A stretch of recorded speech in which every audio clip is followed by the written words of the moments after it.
The 2025 Hungarian Grand Prix was meant to be another celebration of McLaren's dominance, but instead it sparked one of the biggest internal controversies of the season.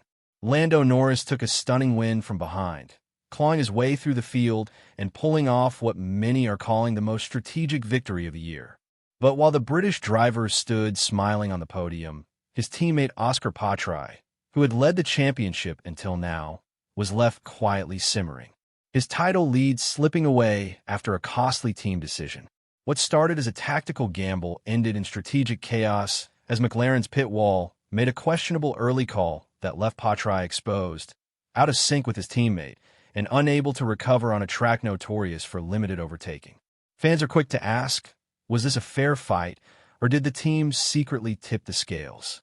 The onboard radios, the silent frustrations, and the post-race body language tell a story no one saw coming.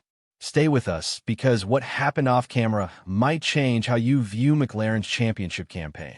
If you love diving deeper into the real drama of Formula One, not just the podium headlines, hit subscribe now. This video breaks down what really happened. Lando Norris's victory at the 2025 Hungarian Grand Prix will go down as one of the most controversial yet tactically fascinating moments of this season. What looked like a triumphant return from a poor start soon spiraled into a storm of suspicion, strategic miscalculations, and growing tension inside the McLaren garage. The result? Norris closed the championship gap to just 9 points. But the real story wasn't what happened on track. It was what happened on the pit wall. Let's break this down. At the start, Norris dropped from P2 to P5. A disaster on paper. Piastri, meanwhile, looked composed and determined, running behind Charles Leclerc and ready to strike. But just as the race settled into its early rhythm, the McLaren strategists pulled the first surprise of the day. They called Oscar in early, far earlier than expected for a pit stop aimed at undercutting the Ferrari. A bold move, yes, but risky. The result of that call? Piastri emerged in clear air, jumped Leclerc, and appeared on course to challenge for the win. But Formula One isn't a game of individual moves. It's a game of consequences. That early pit stop committed Oscar to a two-stop race, whether he liked it or not. Meanwhile, as Piastri burned through his tires trying to defend against undercut threats and traffic, Lando Norris stayed out lap after lap. 13 laps longer, to be exact. And that's where things get suspicious. Why did McLaren give Piastri the same freedom to extend? Why did Norris get the privilege of shifting strategy mid-race from 2 stops to 1, while Oscar was locked into an earlier call? Some believe it was down to race circumstances. Piastri had to cover Leclerc. But others believe it's more sinister than that. Remember, McLaren is a British team.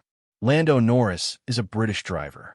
The story of a homegrown champion dethroning Max Verstappen and leading McLaren to their first driver title in over a decade, that's marketing gold. And though McLaren boss Zak Brown dismissed any notion of team bias, fans were quick to read between the lines, especially when Lando, thanks to his extended first stint, emerged with fresher tires and track position. That's not just good strategy. That's a race-winning advantage on a circuit where overtaking is almost impossible. But it wasn't just about the timing of the pit stops. As the final laps approached, Piastri was closing fast. He was within DRS range. He pushed lap after lap, trimming Norris's lead down to mere tenths. Then came a final lap. Piastri launched an ambitious move into turn 1, diving up the inside. It was a desperate lunge on worn tires under huge pressure. He locked up. The car twitched. For a brief moment, it looked like he might take out both McLarens. But somehow he backed out in time.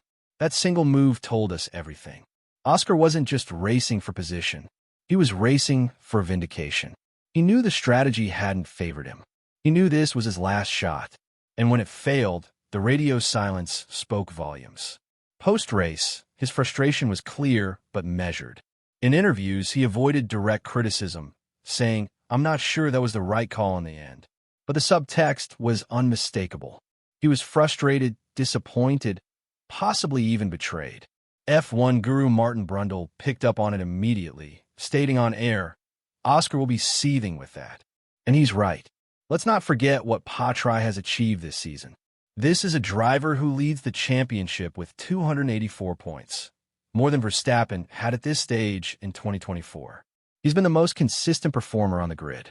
No tantrums, no politics, just raw pace and execution. And yet in Hungary, he was left exposed, not by his rivals, but by his own team.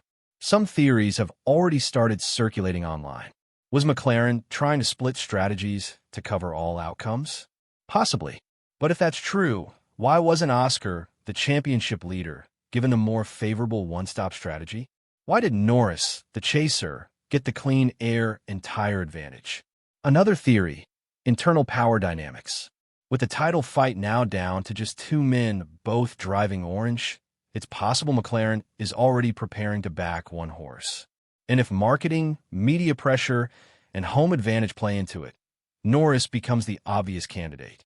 That's not to say there's a conspiracy, but as any F1 veteran knows, teams don't always operate with perfect fairness when the title is at stake. Now, let's flip the perspective. What if Norris simply earned it? After all, he didn't cause Piastri's early pit stop. He didn't sabotage his teammate. He drove a brilliant race, maximized the cards he was dealt, and held off immense pressure in the final laps. His radio after the race was full of emotion. "I'm dead," he said, voice from pushing to the limit. He fought for that win, no doubt about it. And maybe, just maybe, McLaren didn't expect the one-stop to work. Perhaps they genuinely thought Oscar's two-stopper would be quicker. After all, early in the season, that kind of aggressive undercut has worked wonders. Maybe this was simply one of those 50-50 calls that this time broke the wrong way. Even Oscar acknowledged that it was a gamble either way, and unfortunately, we were just on the other side of it. But even so, perception matters. And right now,